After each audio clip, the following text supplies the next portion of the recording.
പറഞ്ഞാൽ ഇപ്പം മമ്മൂക്കയും ലാലേട്ടനും ദീർഘകാലമായിട്ട് സിനിമയിൽ നിലനിൽക്കുന്ന രണ്ട് സൂപ്പർ സ്റ്റാർസ് അല്ലെങ്കിൽ ഒരു മെഗാ താരം എന്നൊക്കെ പറയാവുന്ന രീതിയിലേക്ക് ഒരുപാട് വളർന്ന രണ്ടാൾക്കാരാണ്. അതിനോടൊപ്പം തന്നെ ഇന്ത്യയിൽ നിന്നുള്ള അല്ലെങ്കിൽ ലോകത്തിലെ നടന്മാരുടെ ലിസ്റ്റ് എടുത്താൽ തന്നെ അതിനകത്ത് ആദ്യ 10-ൽ സ്ഥാനം പിടിക്കുന്ന ആൾക്കാർ തന്നെയാണ് മമ്മൂക്കയും ലാലേട്ടനും. കാര്യം അത്രയും പ്രഗത്ഭരും പ്രശസ്തരുമായിട്ടുള്ള ഏറ്റവും മികച്ച രണ്ട് അഭിനേതാക്കൾ കൂടിയാണ് അവർ രണ്ടുപേരും. അപ്പോൾ നമ്മൾ പറഞ്ഞു വരുന്നത് എന്താണെന്ന് വെച്ചാൽ ഇപ്പോൾ മമ്മൂക്കയും ലാലേട്ടനെയും ഈ അടുത്ത കാലത്ത് അഭിനയിച്ചുകൊണ്ടിരിക്കുന്ന സിനിമകളുടെ ഒരു രീതി നമുക്കൊന്ന് പരിശോധിച്ചാൽ, മമ്മൂക്കയെ സംബന്ധിച്ചിടത്തോളം ഒരുപാട് ചലഞ്ചിങ് ആയിട്ടുള്ള റോളുകൾക്ക് പിന്നാലെയാണ് അദ്ദേഹം പോകുന്നത്. അതായത് അദ്ദേഹത്തിൻ്റെ സിനിമ എത്ര കോടി കളക്ട് ചെയ്തു എന്ന് ഇപ്പോൾ പലരും പറയാറുണ്ട്. മമ്മൂക്കയ്ക്ക് 100 കോടിയില്ല, 150 കോടിയില്ല, കേരള ബോക്സ് ഓഫീസിൽ നിന്ന് മാത്രമായിട്ട് മമ്മൂക്കയ്ക്ക് ഒരു 50 കോടിയില്ല എന്നൊക്കെ പറയാറുണ്ട്. പക്ഷെ മമ്മൂക്കയെ സംബന്ധിച്ചിടത്തോളം മമ്മൂക്കയ്ക്ക് അറിയാം, ഏതാണ്ട് സിനിമയിൽ വേണ്ട 54 വർഷങ്ങൾ പൂർത്തിയാക്കുന്ന മമ്മൂക്കയെ സംബന്ധിച്ചിടത്തോളം ഒരുപാട്, അതായത് 420 അല്ലെങ്കിൽ 430 അടുപ്പിച്ച് സിനിമകൾ ചെയ്തിട്ടുള്ള മമ്മൂക്കയെ, അതായത് എല്ലാ ഭാഷകളിലും മലയാളത്തിലും തമിഴിലും തെലുങ്കിലും ഹിന്ദിയിലും കന്നഡയിലും ഇംഗ്ലീഷ് സിനിമയായ അംബേദ്കർ ഉൾപ്പെടെയുള്ള സിനിമകളെല്ലാം ചെയ്തു കഴിഞ്ഞ മമ്മൂക്കയെ സംബന്ധിച്ചിടത്തോളം ഇനി പ്രേക്ഷകരെ തിയേറ്ററിലേക്ക് എത്തിച്ച് അതിൽ നിന്ന് വലിയൊരു താരമായിട്ട് നിലനിൽക്കണമെന്ന് മമ്മൂക്ക ഒട്ടും ആഗ്രഹിക്കുന്നില്ല. മറിച്ച് തന്നിലുള്ള നടനെ, അതായത് ഇനിയും തൻ്റെ കയ്യിൽ സ്റ്റോക്കുള്ള ഒരുപാട് വ്യത്യസ്തമായിട്ടുള്ള കഥാപാത്രങ്ങളെ അല്ലെങ്കിൽ വേഷങ്ങളെ പ്രേക്ഷകരുടെ മുമ്പിൽ എത്തിച്ച് ഏത് കാലത്തും എക്കാലവും ഓർമ്മയിൽ പ്രേക്ഷകൻ്റെ ഉള്ളിൽ തങ്ങി നിൽക്കത്തക്ക രീതിയിലുള്ള മികച്ച കഥാപാത്രങ്ങൾ കൊണ്ടുവരണമെന്ന് ആഗ്രഹിക്കുന്ന ആളാണ് മമ്മൂക്ക. അതിൻ്റെ ഏറ്റവും വലിയ ഉദാഹരണമാണ് നമുക്കറിയാം, കഴിഞ്ഞ കുറേ നാളുകൾ എടുത്തു കഴിഞ്ഞാൽ ഇപ്പോൾ കാതൽ പോലുള്ള, റോഷാക്ക് പോലുള്ള, ഭ്രമയുഗം പോലുള്ള സിനിമകൾ. ഇപ്പോൾ ഇതൊക്കെ നമ്മൾ പറയുമ്പോഴും ശരിയാ, കാര്യം നമ്മളിപ്പോൾ ഇനിയും കണ്ടിട്ടില്ലെങ്കിൽ പോലും, അതായത് ഇനിയും റിലീസ് ചെയ്തിട്ടില്ലെങ്കിൽ പോലും കളങ്കാവൽ എന്ന് പറയുന്ന സിനിമയ്ക്കകത്ത് മമ്മൂക്ക ചെയ്യാൻ പോകുന്ന റോൾ എന്താണെന്നുള്ളത് ഏകദേശം നമുക്കൊരു ധാരണയുണ്ട്. കാര്യം അത് എത്തരത്തിലുള്ളൊരു റോളാണെന്ന്. അത്തരത്തിലുള്ളൊരു റോള് ചെയ്യാൻ ഒരു പക്ഷേ ഇന്ത്യൻ സിനിമയിലെ ഒരു സൂപ്പർ സ്റ്റാറും അല്ലെങ്കിൽ ഒരു മെഗാ സ്റ്റാറും തയ്യാറാവത്തില്ല. പ്രത്യേകിച്ച് മലയാള സിനിമയിൽ നിന്ന്. ഞാൻ പറഞ്ഞത് പണ്ടത്തെ കാലത്ത് അവർ അത്തരത്തിലുള്ള റോളുകൾ ചെയ്തിട്ടുണ്ടോ ഇല്ലയോ എന്നുള്ളതല്ല. ഇന്നത്തെ കാലത്ത് ഇത്രയും വലിയൊരു സ്റ്റാർഡം നിലനിൽക്കുന്ന കാലത്ത്, അല്ലെങ്കിൽ അവർ ആ ഒരു പൊസിഷനിലൊക്കെ നിൽക്കുന്ന കാലത്ത് അത്തരത്തിലുള്ള റോള് ചെയ്യാൻ വേണ്ടി മലയാളത്തിലെ ഏതെങ്കിലും ഒരു മെഗാ സ്റ്റാറോ സൂപ്പർ സ്റ്റാറോ അല്ലെങ്കിൽ ആ നിലവാരത്തിൽ നിൽക്കുന്ന ഒരു നടൻ തയ്യാറാവുമോ എന്ന് ചോദിച്ചാൽ നമുക്ക് സംശയം തന്നെയാണ്. അത്തരത്തിലുള്ള വ്യത്യസ്തമായിട്ട് റോൾ. എന്നാൽ ലാലേട്ടൻ്റെ കഴിഞ്ഞ കുറേ നാളുകൾ എടുത്തു കഴിഞ്ഞാൽ അദ്ദേഹം വളരെ സേഫ് സോണിൽ കൂടെ പോയിക്കൊണ്ടിരിക്കുക. ഇപ്പം ഒരു പൃഥ്വിരാജിനെയും അല്ലെങ്കിൽ ടൊവിനോ തോമസിനെയും ഒക്കെ ഉൾപ്പെടുത്തിക്കൊണ്ടുള്ള എമ്പുരാൻ എന്ന് പറയുന്ന സിനിമ, അല്ലെങ്കിൽ തരുൺ മൂർത്തിയെ കൊണ്ട് നല്ലൊരു കുടുംബ ചിത്രം, ആ കാര്യത്തിനകത്ത് യാതൊരു തർക്കവുമില്ല, നല്ലൊരു കുടുംബ ചിത്രം തുടരും എന്ന് പറയുന്ന ഒരു നല്ല കുടുംബ ചിത്രം. അതായത് ലാലേട്ടനും അതായത് ശോഭനയും, അതായത് പ്രേക്ഷകർ ഏറ്റവും കൂടുതൽ ലാലേട്ടനോടൊപ്പം കാണാൻ ആഗ്രഹിക്കുന്ന ശോഭനയെ പോലൊരു നടിയും കൂടെ ഒന്നിക്കുന്ന തുടരുമെന്ന് പറയുന്ന സിനിമ, അല്ലെങ്കിൽ അതിന് മുമ്പോട്ടുള്ള ചില സിനിമകൾ നമ്മൾ എടുത്താൽ ഇനി വരാൻ പോകുന്ന ഹൃദയപൂർവ്വം സത്യനന്ദിക്കാടിൻ്റെ ഒരു സിനിമ, അതിപ്പം സത്യനന്ദിക്കാട് തന്നെ അതിനകത്ത് കുറച്ച് സീനുകളെ ഇപ്പം ലാലേട്ടൻ്റെ പ്രേമലുവായിരിക്കും ഹൃദയപൂർവ്വം എന്നുള്ള രീതിയിലൊക്കെ സംസാരിക്കുന്നത് നമ്മൾ കേട്ടിട്ടുണ്ട്. അപ്പോൾ അത്തരത്തിലുള്ള കാര്യങ്ങൾ പറയുന്ന വളരെ സേഫ് സോണിൽ കൂടെ പ്രേക്ഷകരെ തിയേറ്ററിലേക്ക് എത്തിക്കാൻ പോകുന്ന സിനിമ. പക്ഷേ ലാലേട്ടൻ ഒരിക്കലും ചലഞ്ചിങ് ആയിട്ടുള്ള റോളുകൾ ചെയ്യാൻ തയ്യാറാവുന്നില്ല. അപ്പോൾ ചില ആൾക്കാർ എടുത്ത് പറയുന്നത് മലൈക്കോട്ടെ വാലിബൻ എന്ന് പറയുന്ന ഒരു സിനിമയിലെ റോളായിരിക്കും. പക്ഷേ മലൈക്കോട്ടെ വാലിബൻ എന്ന് പറയുന്ന സിനിമയുടെ റോളിൽ നമുക്കറിയാം, ഇപ്പം ആ സിനിമയെ സംബന്ധിച്ചിടത്തോളം പ്രേക്ഷകൻ പൂർണ്ണമായിട്ടും കൈയൊഴിഞ്ഞ ഒരു സിനിമയാണ്. ഇപ്പം മമ്മൂക്കയുടെ സിനിമകളെ നമ്മളത് പറയുമ്പോൾ കാതൽ എന്ന് പറയുന്ന വളരെ ചെറിയ ബഡ്ജറ്റിൽ ഒരുക്കിയിരിക്കുന്ന സിനിമ തിയേറ്ററിൽ സാമാന്യ രീതിയിലുള്ള വിജയമായി. ഭ്രമയുഗം വലിയ രീതിയിലുള്ളൊരു വിജയത്തിലേക്ക് എത്തി. ഇപ്പോൾ കളങ്കാവൽ നമുക്കറിയാം ഒരുപാട് പ്രതീക്ഷയോടുകൂടി പ്രേക്ഷകർ കാത്തിരിക്കുന്ന ഒരു സിനിമയാണ്. അപ്പോൾ മമ്മൂക്ക വ്യത്യസ്തമായിട്ടുള്ള വളരെ ചാലഞ്ചിങ് ആയിട്ടുള്ള റോളുകൾ ചെയ്യുമ്പോൾ, റോഷാക്ക് പോലുള്ള സിനിമകൾ ഒക്കെ ചെയ്യുമ്പോൾ അതൊക്കെ തിയേറ്ററിൽ കൂടി വലിയൊരു വിജയമായിട്ടുള്ള സിനിമകളാണ്. പക്ഷേ ലാലേട്ടനെ അത്തരത്തിൽ തിയേറ്ററുകളിലേക്ക് വിജയമാകുന്ന രീതിയിലുള്ള ചലഞ്ചിങ് ആയിട്ടുള്ള റോളുകളൊന്നും ചെയ്യാൻ ലാലേട്ടൻ തയ്യാറാവുന്നില്ല. ഇപ്പോൾ കാതൽ എന്ന് പറയുന്ന സിനിമയ്ക്കകത്ത് മമ്മൂക്ക ഒരു റോള് ചെയ്ത് ആ തരത്തിലുള്ള റോൾ അല്ലെങ്കിൽ പോലും ഇപ്പോൾ ലാലേട്ടനെ സംബന്ധിച്ചിടത്തോളം എനിക്ക് തോന്നുന്നു ഒരു മുഴുനീള റോള് ചെയ്യാനുള്ള ലാലേട്ടൻ്റെ ഭയമായിരിക്കാം ഈ അടുത്ത കാലത്ത് നമ്മൾ കണ്ട ഒരു ജ്വല്ലറിയുടെ പരസ്യത്തിനകത്ത് ലാലേട്ടൻ ഒരു സ്ത്രൈണ സ്വഭാവം കലർന്ന രീതിയിലുള്ള ചില പ്രകടനങ്ങൾ കാഴ്ചവെച്ചത്. കാര്യം ലാലേട്ടന് അത്തരത്തിലുള്ള മുഴുനീള ഒരു റോള് ചെയ്യാൻ, ഇപ്പം മമ്മൂക്ക കാതലിനകത്ത് മറ്റൊരു LGBTQ ആയിട്ട് ബന്ധപ്പെട്ടുള്ള ഒരു റോള് മമ്മൂക്ക ചെയ്യുമ്പം, അല്ലെങ്കിൽ ദിലീപ് മറ്റൊരു സിനിമയ്ക്കകത്ത് ഒരു റോള്, ശാന്തുപൊട്ടൊരു സിനിമയ്ക്കകത്ത് മറ്റൊരു തരത്തിലുള്ള റോളുകൾ ചെയ്യുമ്പം വ്യത്യസ്തമായിട്ടുള്ള, നമ്മൾ പറഞ്ഞാണ് വളരെ ചലഞ്ചിങ് ആയിട്ടുള്ള റോള്, പ്രേക്ഷകനെ ഇവരൊക്കെ ഇത്തരത്തിലുള്ള റോളുകൾ ചെയ്യുമോ എന്ന് ചോദിക്കുമ്പം ലാലേട്ടൻ അത്തരത്തിലുള്ളൊരു മുഴുനീള റോള് ചെയ്യാനുള്ള അദ്ദേഹത്തിൻ്റെ ഭയമായിരിക്കാം ഈ ഒരു പരസ്യത്തിലൂടെയെങ്കിലും അദ്ദേഹം അഭിനയിച്ച് 4 പേരിലേക്ക് എത്തിക്കാനുള്ള ഒരു ഇത് കാണിച്ചത്. അപ്പം ലാലേട്ടനെ സംബന്ധിച്ചിടത്തോളം എന്നും സേഫ് സോണിൽ പോകുന്ന ഒരു നടൻ. അപ്പം ഞാൻ പറയുന്നത് വെച്ചാൽ ലാലേട്ടൻ ആ സേഫ് സോണൊക്കെ ഇനി വീഴണം. കാര്യമായിട്ട് ലാലേട്ടൻ ഇനി ഒരു താരം എന്നുള്ള രീതിയിൽ ഒന്നും പ്രൂവ് ചെയ്യാൻ ബാക്കിയില്ല. മലയാള സിനിമയിലെ ഏറ്റവും പ്രഗത്ഭരായിട്ടുള്ള താരങ്ങളിൽ ഒരാൾ തന്നെയാണ് ലാലേട്ടൻ. അതായത് ഏറ്റവും കൂടുതൽ പ്രേക്ഷകനെ തിയേറ്ററിലേക്ക് എത്തിക്കാൻ ശേഷിയുള്ളൊരു നടൻ തന്നെയാണ് ലാലേട്ടൻ. ആ കാര്യങ്ങളൊക്കെ നമുക്കറിയാം. ഇപ്പം അദ്ദേഹം ഇപ്പം രജനീകാന്തൊക്കെ ചെയ്യുന്ന കണക്ക് കുറേ പ്രേക്ഷകനെ തിയേറ്ററിലേക്ക് എത്തിക്കേണ്ടുന്ന കാര്യങ്ങളൊന്നും ലാലേട്ടനില്ല. കാര്യം രജനീകാന്തിനെ സംബന്ധിച്ചിടത്തോളം ഈ മമ്മൂക്ക ലാലേട്ടനുമായിട്ടൊന്നും താരതമ്യം ചെയ്യാൻ പറ്റുന്ന ആളല്ല. അപ്പോൾ അദ്ദേഹത്തിനെ സംബന്ധിച്ചിടത്തോളം അദ്ദേഹത്തിന് നിലനിൽക്കണമെന്നുണ്ടെങ്കിൽ പ്രേക്ഷകരെ തിയേറ്ററിലേക്ക് എത്തിക്കുന്ന രീതിയിലുള്ള സിനിമകൾ ഉണ്ടാക്കണം. ഇപ്പം മമ്മൂക്കയ്ക്ക് ലാലേട്ടനൊന്നും അതിൻ്റെ ആവശ്യമില്ല. കാര്യം അവർ ഒരുപാട് മികച്ച താരമാണെന്നും മികച്ച നടന്മാരാണെന്നും അവർ പ്രൂവ് ചെയ്ത് കഴിഞ്ഞ വളരെ മുമ്പേ പ്രൂവ് ചെയ്തിട്ടുള്ള ആളുകളാണ്.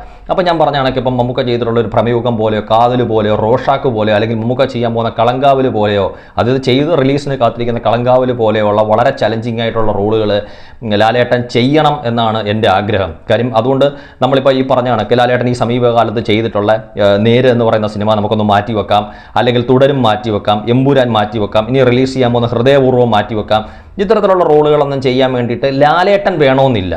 നമുക്കൊന്ന് ആലോചിച്ച് നോക്കാം. ഇപ്പം നേര് എന്ന് പറയുന്ന കഥാപാത്രം അതിനകത്ത് വിജയ് മോഹൻ, സിനിമയ്ക്കകത്ത് വിജയ് മോഹൻ ലാലേട്ടൻ തന്നെ ചെയ്യണമെന്ന് യാതൊരുവിധ നിർബന്ധവുമില്ല. കാര്യം എനിക്ക് തോന്നുന്നു ഏതൊരു നടനും ചെയ്യാൻ പറ്റുന്ന ഇതാണ് അത്തരത്തിലുള്ള ഒരു കഥാപാത്രം എന്ന് പറയുന്നത്. അതുപോലെ നമ്മൾ ലാലേട്ടൻ്റെ അടുത്ത സിനിമ തുടരും എന്ന് പറയുന്ന സിനിമയിൽ ലാലേട്ടൻ തന്നെ ചെയ്യണമെന്നൊന്നുമില്ല. അത് ഈ ലാലേട്ടൻ വലിയ ചലഞ്ചിങ് ആയിട്ടുള്ള റോളൊന്നും അല്ല തുടരും എന്ന് പറയുന്ന സിനിമയിൽ. ഈ ഹൃദയപൂർവ്വം എന്ന് പറയുന്ന സിനിമ നമ്മൾ ഇനിയും കണ്ടിട്ടില്ലെങ്കിലും പോലും നമുക്കറിയാം സത്യനന്ദിക്കാടിൻ്റെ സിനിമകളിനകത്തൊന്നും ലാലേട്ടൻ ഏറ്റവും അത്യാവശ്യമായിട്ടുള്ള ഘടകങ്ങളൊന്നും അല്ല സത്യനന്ദിക്കാടിൻ്റെ ഏത് സിനിമ എടുത്താലും ലാലേട്ടൻ്റെ പ്രകടനം എന്ന് പറയുന്നത്. എന്ന് പറഞ്ഞുകൊണ്ട് ഞാനിപ്പോൾ മുമ്പേ പറഞ്ഞ കണക്ക് ഇപ്പം ഒരു തേന്മാവിൻ കുമ്പത്ത് എടുത്തു കഴിഞ്ഞാൽ അതുപോലെ ചിലപ്പോൾ ഭംഗിയാക്കാൻ മറ്റൊരു നായകന് കഴിയുമോ എന്ന് ചോദിച്ചു കഴിഞ്ഞാൽ സംശയമാണ്. ഇപ്പോൾ താളവട്ടം സിനിമ എടുത്താൽ മലയാള സിനിമയിലെ മറ്റേതെങ്കിലും ഒരു നായകന് ചെയ്യാൻ പറ്റുമോ എന്നുള്ള കാര്യം സംശയമാണ്. ഒരുപക്ഷെ വാനപ്രസ്ഥം സിനിമ എടുത്താൽ മലയാള സിനിമയിലെ മറ്റേതെങ്കിലും ഒരു നായകന് ചെയ്യാൻ കഴിയുമോ എന്നുള്ള സംശയമാണ്. അതൊക്കെ നമ്മൾ സമ്മതിച്ചിട്ടുണ്ട്. കാര്യം അത്തരത്തിലുള്ള സിനിമകൾ ലാലേട്ടൻ ഈ പറഞ്ഞ കണക്ക് പ്രേക്ഷകരെ തിയേറ്ററിലേക്ക് എത്തിക്കുക എന്ന് ഉദ്ദേശിച്ചാണ് ആദ്യത്തെ 2 സിനിമയും. വാനപ്രസ്ഥം എന്നുള്ളതല്ല ഞാൻ പറഞ്ഞ ആദ്യത്തെ 2 സിനിമയും. അപ്പോൾ അത്തരത്തിലുള്ള ഈ ലാലേട്ടന് ചെയ്യാൻ പറ്റുന്ന ഒരുപാട് റോളുകളുണ്ട്.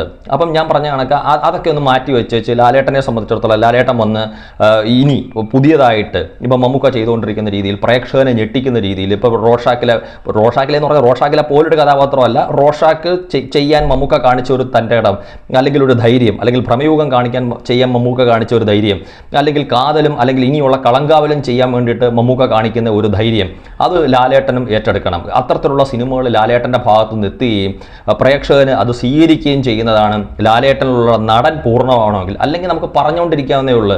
ഇപ്പം ലാലേട്ടൻ മമ്മൂക്കയെ പോലൊരു നടനാണ്, ലാലേട്ടൻ മമ്മൂക്കയ്ക്ക് ഒപ്പം നിൽക്കുന്ന നടനാണ്, എല്ലാം സമ്മതിച്ച്.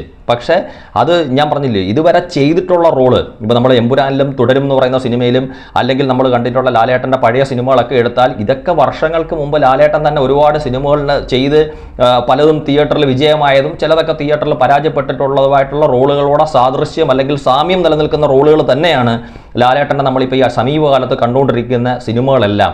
അതുകൊണ്ടാണ് പ്രേക്ഷകൻ കഴിഞ്ഞ കുറേ സിനിമ എടുക്കുന്ന സമയത്ത് ഇപ്പോൾ ആറാട്ട് പോലുള്ള അല്ലെങ്കിൽ ഒടിയൻ പോലുള്ള കുറേ സിനിമകൾ ഒരു ഇതുമില്ലാതെ പ്രേക്ഷകൻ തിയേറ്ററിൽ കൈയൊഴിഞ്ഞെന്ന് പറയുന്നത്. അപ്പം ഞാൻ മുമ്പേ പറഞ്ഞ കണക്ക് അതായത് ചലഞ്ചിങ് ആയിട്ടുള്ള റോളുകൾ ചെയ്യുക, തിയേറ്ററിലേക്ക് എത്തിക്കുക, ഒരു വലിയ രീതിയിലുള്ള വിജയം. അപ്പോൾ ആ സിനിമയ്ക്ക് നമുക്കറിയാം ഏറ്റവും കൂടുതൽ പ്രേക്ഷകർ ആ സിനിമ കാണുകയും ചെയ്യും. ലാലേട്ടൻ്റെ വ്യത്യസ്തമായിട്ടുള്ള വെല്ലുവിളികൾ നിറഞ്ഞ കഥാപാത്രങ്ങളെ പ്രേക്ഷകന് കാണാനും സാധിക്കും. ഇപ്പം ലാലേട്ടനെ സംബന്ധിച്ചിടത്തോളം എനിക്ക് തോന്നുന്നു കഴിഞ്ഞ കുറച്ച് നാളായിട്ട് ഇങ്ങോട്ട് എടുത്തു കഴിഞ്ഞാൽ ഒരു അവാർഡ് കമ്മിറ്റിയുടെയൊക്കെ മുമ്പിലേക്ക് വരത്തക്ക രീതിയിലുള്ള അത്ര മികച്ച പെർഫോമൻസുകളൊന്നും കഴിഞ്ഞ കുറേ കാലം എടുത്താൽ ലാലേട്ടൻ അത് കാഴ്ചവെച്ചിട്ടില്ല. അത് നമുക്കറിയാം. കാര്യം ലാലേട്ടൻ്റെ സിനിമകൾ അദ്ദേഹം തിരഞ്ഞെടുത്തുകൊണ്ട് സിനിമകൾ അല്ലെങ്കിൽ അദ്ദേഹം പോയിക്കൊണ്ടിരിക്കുന്ന രീതികൾ എന്താണ്. ഇപ്പം നമ്മൾ ലാലേട്ടൻ്റെ ഒരു നല്ല സിനിമ ചോദിച്ചാൽ കഴിഞ്ഞ കുറേ വർഷങ്ങൾക്ക് മുമ്പുള്ള ഏതെങ്കിലുമൊക്കെ സിനിമ നമുക്ക് പറയേണ്ടി വരും. അതും വ്യത്യസ്തതയെന്നൊന്നും നമുക്ക് പറയാൻ പറ്റത്തില്ല. ഇന്ന് ചെയ്തുകൊണ്ടിരിക്കുന്നതിൻ്റെ മറ്റൊരു രീതി, ഒരു അനുകരണം, ആ കാലം അങ്ങോട്ട് മാറി ഇങ്ങോട്ട് മാറിയുള്ള ഇത്. അപ്പോൾ അതൊക്കെ വിട്ടിട്ട് പൂർണ്ണമായിട്ടും ഇപ്പം മമ്മൂക്കയുടെ ഒരു പാതയിലേക്ക് വരികയും ലാലേട്ടൻ എന്ന് പറയുന്ന നടൻ, ലാലേട്ടൻ എന്ന് പറയുന്ന താരമല്ല. ഇപ്പോൾ ഇത് ചോദിക്കുമ്പം പറയും ലാലേട്ടൻ അല്ലേ കേരള ബോക്സ് ഓഫീസിൽ ഫസ്റ്റ് ഡേ ഏറ്റവും കൂടുതൽ കളക്ഷൻ നേടിയിട്ടുള്ള മലയാളത്തിൽ നിന്നുള്ള നായകൻ, അല്ലെങ്കിൽ 100 കോടി ക്ലബ്ബിൽ കൂടുതൽ പ്രാവശ്യം കയറിയുള്ള, അതൊന്നുമല്ല ഇവിടെ സംസാരിക്കുന്ന വിഷയം. ഇവിടെ സംസാരിക്കുന്ന വിഷയം മമ്മൂക്കയിലെ ലാലേട്ടനിലുള്ള നടൻ എന്ന് പറയുന്ന ഒരു അഭിനേതാവ് എന്നുള്ള കാര്യം നമ്മൾ സംസാരിക്കുന്നത്. അപ്പോൾ ലാലേട്ടനെ സംബന്ധിച്ചിടത്തോളം ഞാൻ പറയുന്നത് ഈ സേഫ് സ്റ്റോണിലെ കളി ഒന്ന് മാറ്റി വെച്ചിട്ട് ലാലേട്ടൻ എന്ന് പറയുന്ന ഒരു നടൻ വന്നിട്ട് മമ്മൂക്ക എന്ന് പറയുന്ന ഒരു നടനെ വെല്ലുവിളിക്കണം. കാര്യം അങ്ങനെ വെല്ലുവിളിക്കുന്ന സിനിമകൾ കാണാനാണ് മമ്മൂക്കയുടെയും ലാലേട്ടൻ്റെയും, അല്ലെങ്കിൽ എനിക്ക് തോന്നുന്നത് മലയാള സിനിമാ പ്രേക്ഷകരിലെക്കാട്ടിലും കൂടുതൽ ഇപ്പോൾ തമിഴിലും തെലുങ്കിലും കന്നഡയിലും അങ്ങനെ വിവിധ ഭാഷകളിൽ നിന്നും മലയാള സിനിമയെ വളരെ പ്രതീക്ഷാപൂർവ്വം നോക്കിക്കാണുന്ന ആളുകൾക്ക് ഏറ്റവും കൂടുതൽ ഇഷ്ടം എന്ന് പറയുന്നത് എനിക്ക് തോന്നുന്നു അത്തരത്തിലുള്ള ചലഞ്ചിങ് ആയിട്ടുള്ള റോള്. മലയാള സിനിമയിലെ ഏറ്റവും വലിയ രണ്ട് താരങ്ങളും ഏറ്റവും വലിയ രണ്ട് നടന്മാരും എന്ന് പറയുന്ന മമ്മൂക്കയും ലാലേട്ടനും തമ്മിൽ ഒരു താരം എന്നുള്ള രീതിയിലും മത്സരം, നടൻ എന്നുള്ള രീതിയിലും മത്സരം. ഇത് ഒരു താരം എന്നുള്ള രീതിയിൽ മാത്രമേ പലപ്പോഴും ഇവിടെ മത്സരം നടക്കുന്നുള്ളൂ. ഒരു നടൻ എന്നുള്ള രീതിയിൽ ഒരു ചലഞ്ചിങ് ആയിട്ടുള്ള റോളുകളൊന്നും ലാലേട്ടൻ്റെ ഭാഗത്ത് ഉണ്ടാവുന്നില്ല എന്ന് പറയുന്നത് വളരെ വിഷമകരമാണ്. ഇപ്പം ഞാനിപ്പം ഇത് പറയുമ്പോൾ എൻ്റെ വീഡിയോയുടെ താഴെ വന്ന് ലാലേട്ടൻ ഫാൻസുകാർ 2-3 തെറി വിളിക്കുക അല്ലെങ്കിൽ തെറി കമൻറ്റ് എഴുതി വെക്കുക, അതുകൊണ്ടൊന്നും പ്രത്യേകിച്ച് കാര്യമൊന്നുമില്ല. ഞാൻ മുമ്പേ പറഞ്ഞു നടക്കുമ്പോൾ മമ്മൂക്കയുടെ വ്യത്യസ്തമായിട്ടുള്ള സിനിമകളുടെ കൂടെ എടുത്തു കാണിക്കത്തക്ക രീതിയിൽ സമീപകാലത്ത് ലാലേട്ടൻ്റെ നിർഭാഗ്യവശാൽ ലാലേട്ടൻ്റെ ഒരു സിനിമകളും ഉണ്ടായിട്ടില്ല. അപ്പോൾ ലാലേട്ടൻ എന്ന് പറയുന്ന നടൻ, മമ്മൂക്ക എന്ന് പറയുന്ന ഒരു നടനെ വെല്ലുവിളിക്കുന്നത് കാണാൻ വേണ്ടിയിട്ട് എനിക്ക് ഒരുപാട് ആഗ്രഹമുണ്ട്. അല്ലാതെ നമ്മളിപ്പോൾ ചോദിക്കുമ്പം ഹിന്ദിയിലുള്ള കുറേ താരങ്ങൾ, തമിഴിലുള്ള കുറേ താരങ്ങൾ ഏറ്റവും ഇഷ്ടം മോഹൻലാലിനെയാണ്, ലാലേട്ടനെയാണ് ഇഷ്ടമെന്ന് പറയുന്നതല്ല. അത്തരത്തിലുള്ള സിനിമകൾ അവരോട് ചോദിച്ചാൽ അവർക്ക് പറയാനുള്ളത് ലാലേട്ടൻ്റെ കുറേ പൈങ്കിളി സിനിമകളാണ്. അപ്പോൾ അവർക്ക് ഇഷ്ടപ്പെട്ടിട്ടെന്ന് പറയുന്നത് അല്ലാതെ ലാലേട്ടൻ്റെ ഏറ്റവും മികച്ച പെർഫോമൻസ് കാഴ്ചവെച്ച ഒരു സിനിമ ആയിരിക്കത്തില്ല. ഇപ്പം മമ്മൂക്കയെ സംബന്ധിച്ചിടത്തോളം അവരോട് ചോദിക്കുമ്പോൾ അവരുടെയൊക്കെ മനസ്സിൽ ആദ്യം വരുന്നത് ഒരു ഭ്രമയോഗമോ ഒരു കാതലോ ഒക്കെ ആയിരിക്കും അവർക്ക് കൂടുതൽ പറയാനുള്ളത്. അല്ലാതെ ഒരു പൈങ്കിളി രീതിയിലുള്ളൊരു സിനിമ ആയിരിക്കത്തില്ല അവർക്ക് പറയാനുള്ളത്. എനിക്ക് അതുകൊണ്ടാണ് മമ്മൂക്ക ഇഷ്ടം എന്ന് പറയാനുള്ളത്. അപ്പം ഞാൻ മുമ്പേ പറഞ്ഞ കണക്ക് അത്തരത്തിലുള്ള ഒരു വെല്ലുവിളി നിറഞ്ഞ ഒരു ശക്തമായിട്ടുള്ള ഒരു മത്സരത്തിന് ലാലേട്ടൻ തയ്യാറാകും. അത് മമ്മൂക്കയുടെ ഈ ഒരു തിരിച്ചുവരവിൽ മമ്മൂക്ക ഇപ്പം ഏതാണ്ട് എനിക്ക് തോന്നുന്നു ഈ മാസം അവസാനം അല്ലെങ്കിൽ അടുത്ത മാസം പകുതിയോടുകൂടി മമ്മൂക്ക തിരിച്ചു വരും.